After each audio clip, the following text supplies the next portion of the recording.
I used to get so frustrated when trying to make my photos look sensational, and I failed miserably. After 30 years, I now know a few tips that will help you so you don't have to make the same mistakes I did and go through the same trial and error like I did to get some sensational nature and landscape photos. In this video, I'm going to show you my methods when I'm shooting nature photos and the tips I use from composition right up to setting up where and how. And don't forget to stay for my bonus tip where I show how to add water to your shots when there isn't any around. Hi, my name is Karen and I'm a professional photographer. I make videos to help you with photo tips and techniques for nature photography. Subscribe if you want to see more. Take advantage of golden hour, which is just either after sunrise and before sunset for really warm, soft lighting that creates long shadows and highlight texture, just like I've got in this shot. Then utilize the blue hour, which is twilight, either before sunrise or after sunset, for a really calm, serene atmosphere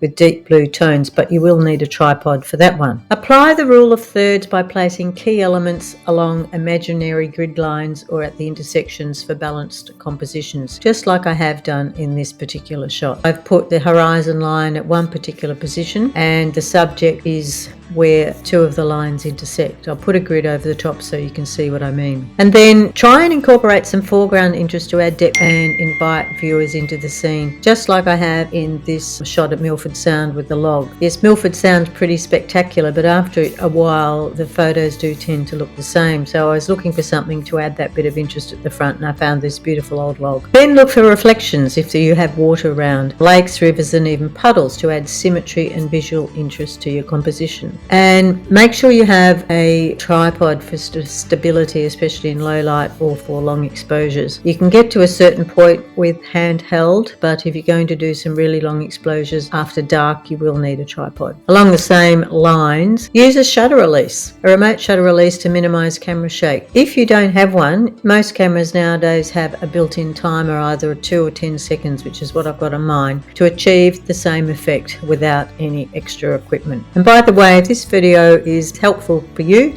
give it a like so others can benefit from making photos improve just like I'm trying to do with you. My next tip is to shoot in RAW so that you capture more data and you can allow for flexibility in post-processing. So if you're just capturing your images as straight out JPEG, it doesn't have as much information as a RAW file does. So try and shoot in RAW. Some cameras even give you the option of having both JPEG and RAW in the same camera, which is a really good thing to do. Next, if you can and when you can afford it, grab a wide-angle lens for really big expansive landscapes. I use them a lot in the middle of Australia because the skies are so huge and the land's so huge, but you just have to be careful of distortion in the edges. If there are no man-made features like fences or poles sticking up, you don't really have to worry about the distortion. And there are plenty of places to get second-hand wide-angle lenses, so don't think you have to fork out a lot of money for a new one. Then we go on to utilizing filters. Polarizing filters are probably the main one I use to reduce reflections in water and enhancing colors, and ND filters for longer exposures. They're the two that you really sort of do need once you're getting out of the stage where you want some extra gear. They would be the two filters I would use. I'm not a fan of the split neutral density filters because not very often do you see horizons that's just got a dead straight line, and if you've got any undulations in your scene, it's